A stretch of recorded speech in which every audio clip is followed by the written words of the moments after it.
Hello friends, मैं doctor उपासना त्यागी welcome करती हूँ आप सभी का अपने YouTube channel doctor mom remedies में।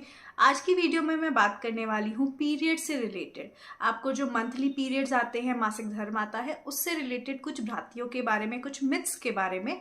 तो अगर वीडियो आपको अच्छी लगे तो लाइक कीजिएगा, औरों के साथ शेयर कीजिएगा। कोई क्वेरी हो आप कमेंट कर सकते हैं।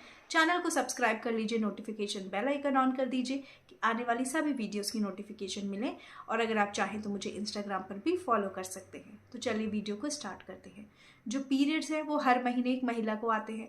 पीरियड्स बहुत इंपॉर्टेंट भी हैं, क्योंकि उसी से आपकी बॉडी में आगे जाके जो प्रेगनेंसी वगैरह है वो रुकेगी, वो सारा प्रोसेस होगा। तो पीरियड्स का इंपॉर्टेंट रोल है। कंप्लीटली नेचुरल फिनोमिना है, फिजियोलॉजिकल फिनोमिना है, नेचुरली बॉडी में होता है। लेकिन उससे रिलेटेड कुछ भ्रांतियां हैं, कुछ मिथ्स हैं। सबसे पहली भ्रांति जो कॉमनली सुनने में आता है कि पीरियड्स में गंदा खून निकलता है। गंदा खून क्या होता है? जो ब्लड है वो बॉडी से आ रहा है, फीमेल बॉडी से एक ब्लड आ रहा है और फीमेल की बॉडी में एक ही तरह का खून बह रहा है सब जगह। तो कोई गंदा ब्लड नहीं है। अब ये समझना जरूरी है कि ये ब्लड क्यों आ रहा है। जो यूट्रस की लाइनिंग है वो थिक होती है हर महीने। बॉडी प्रिपेयर करती है कि अगर प्रेगनेंसी रुक गई तो यूट्रस के अंदर चेंजेस आते हैं, एंडोमेट्रियम की लाइनिंग बनती है, उसके अंदर ब्लड वेसल्स होती हैं, उसको नरिशमेंट प्रोवाइड करने के लिए, उसको न्यूट्रिशन प्रोवाइड करने के लिए, मतलब बेसिकली उसको खाना प्रोवाइड करने के लिए। अब प्रेगनेंसी अगर नहीं रुकी तो उस थिक एंडोमेट्रियम की कोई नीड नहीं है, तो वो ब्रेकडाउन में होने लग जाती है। उसके अंदर की जो ब्लड वेसल्स हैं वो भी ब्रेकडाउन होती हैं, वो भी टूटती हैं और वो सब पीरियड्स के रूप में बाहर निकल के आता है। तो ये ब्लड भी ब्लड वेसल्स नॉर्मल सर्कुलेशन से ही आ रहा है। ये बिल्कुल एब्सोल्युटली वही नॉर्मल ब्लड है जो आपकी बॉडी में कहीं से भी अगर कट लगेगा तो निकलेगा। इसलिए इसको गंदा खून समझने की जरूरत नहीं है। नेक्स्ट जो भ्रांति है वो ये है कि पीरियड्स में आप कभी प्रेग्नेंट नहीं हो सकती। इसके ऊपर मैंने डिटेल वीडियो भी बनाई है।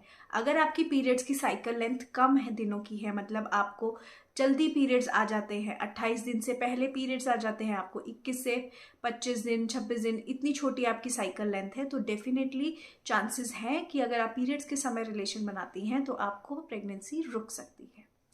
नेक्स्ट जो पीरियड से रिलेटेड भ्रांति है कि ये जो पैड्स आते हैं ना, हम बहुत अच्छी क्वालिटी के यूज करते हैं, 12-12 घंटे एक ही पैड चल जाता है, पूरे दिन में पैड चेंज ही नहीं करना पड़ता, वही पैड चल जाता है।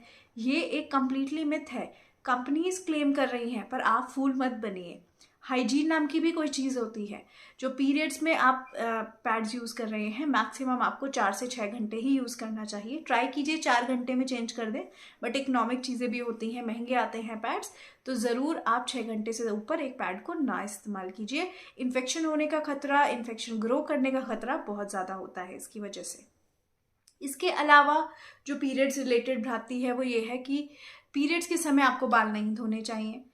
इसके ऊपर भी मैं एक डिटेल वीडियो बना चुकी हूँ, पर पीरियड्स के समय आप डेफिनेटली बाल धो सकते हैं। बाल धोने में कोई प्रॉब्लम नहीं है। इनफैक्ट जितने अच्छे से आप हाइजीन मेंटेन करते हैं वो आपको हेल्प ही करेगी पीरियड्स के समय। नेक्स्ट, पीरियड्स में कितना भी पेन हो सकता है और वो कंप्लीटली नॉर्मल है।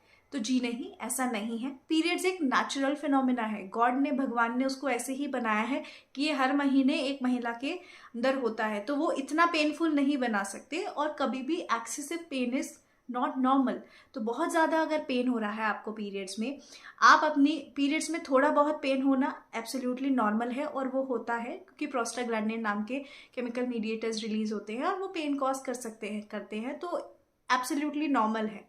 लेकिन अगर आपको इतना पेन हो रहा है कि आप अपनी नॉर्मल डे टू डे की जो एक्टिविटीज़ हैं उन्हें नहीं कर पा रही हैं, आप अपने वर्क पे नहीं जा पा रही हैं, आपको सारे दिन लीव लेनी पड़ती है, तो दिस इज़ नॉट नॉर्मल। आपको डेफिनेटली डॉक्टर को कंसल्ट करना चाहिए कि आपको इतना पेन क्यों हो रहा है। अब इससे रिलेटेड एक और चीज़ है कि पीरियड्स में पेन किलर्स नहीं लेनी चाहिए। अगर आप पेन किलर्स लेते हैं तो वो आगे जाके आपको इनफर्टिलिटी कॉज कर देती हैं। तो देखिए, कोई भी मेडिसिन अगर होती है तो उसके साइड इफ़ेक्ट्स होते हैं, तो वो इसलिए अवॉइड करने के लिए बोला जाता है कि कुछ लोगों को आदत होती है ना कि एकदम हल्का सा दर्द हुआ, एकदम आपने मेडिसिन ले ली, हल्का सा पेन है, दोबारा से मेडिसिन ले ली।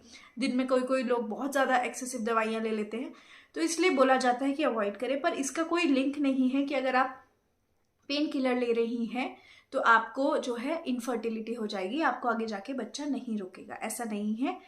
जो पेन किलर्स हैं वो सेफ होती हैं, पर डॉक्टर की एडवाइस से लीजिए, क्योंकि नॉर्मली पीरियड्स में इतना पेन नहीं होना चाहिए कि आपको बार बार पेन किलर लेने की ज़रूरत पड़े। सो आई होप ये जो पीरियड्स रिलेटेड मिथ्स थे आपके दिमाग में, वो उनके बारे में मैंने बात कर ली है। इसके अलावा भी अगर कोई मिथ होता है आपके एरिया में इससे रिलेटेड फैला हुआ है तो आप ज़रूर कमेंट करके मुझे बताइएगा। मैं ट्राई करूँगी कि उसके ऊपर भी हम बात करें।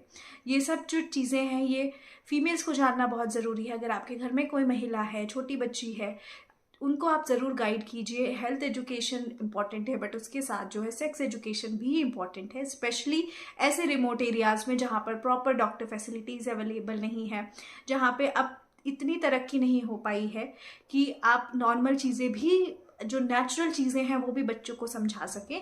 तो बेटर है कि आप उनसे इन टॉपिक्स के ऊपर खुल के बात कीजिए, अपनी नॉलेज बढ़ाइए और उनकी भी नॉलेज बढ़ाकर उनको सही से गाइड कीजिए। सो आई होप ये जो वीडियो है आप लोगों के लिए इन्फॉर्मेटिव रहा हो, अच्छा लगा हो, लाइक कीजिएगा, शेयर कीजिएगा और प्लीज़ चैनल को सब्सक्राइब करके जाइएगा। Thank you so much.